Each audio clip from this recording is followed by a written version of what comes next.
Hello, this is Mr. Stoffel, and I just want to give you a quick video on how your spreadsheet should look. So here are the answers, or how your spreadsheet should look based on the last practice spreadsheet we did called Cast Fireball. So I want to make sure we go through and you understand what you need to have on the spreadsheet for our assessment. So when it comes to your formatting, right, here's what we need to have. The title, right here, I have Cast Fireball, has to be size 18 font.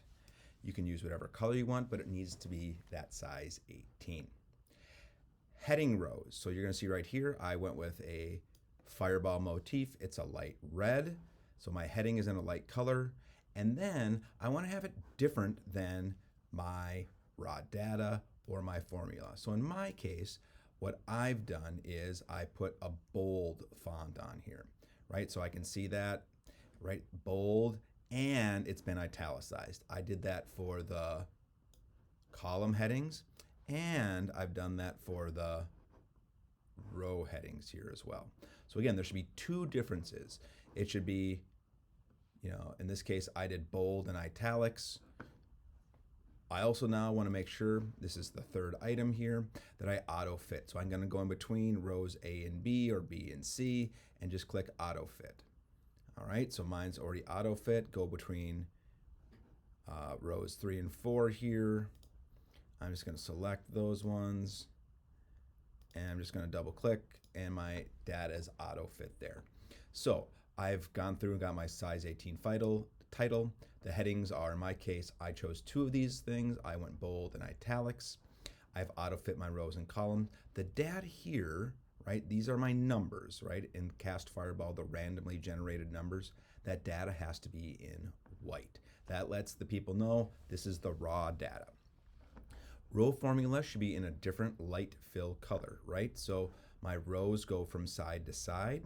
So for my formulas here, right, my total, average, high, low, and percent, you can see that they are in orange.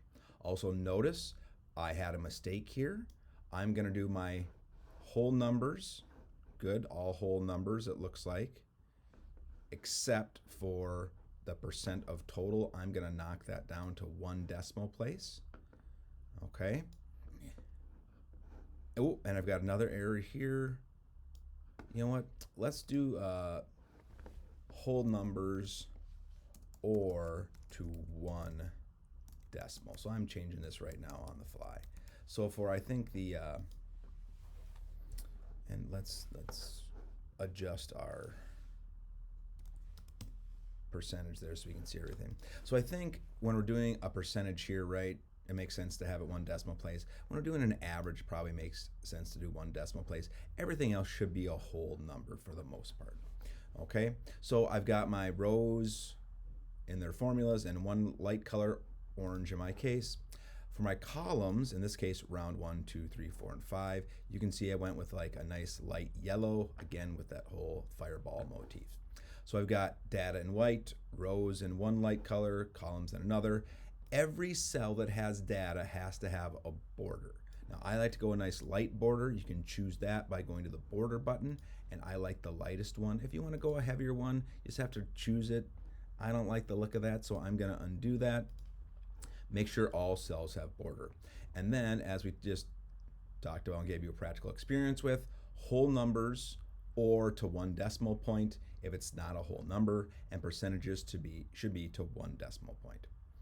Again, hopefully you can watch this video before you take our final assessment tomorrow, and this is how you should format a spreadsheet.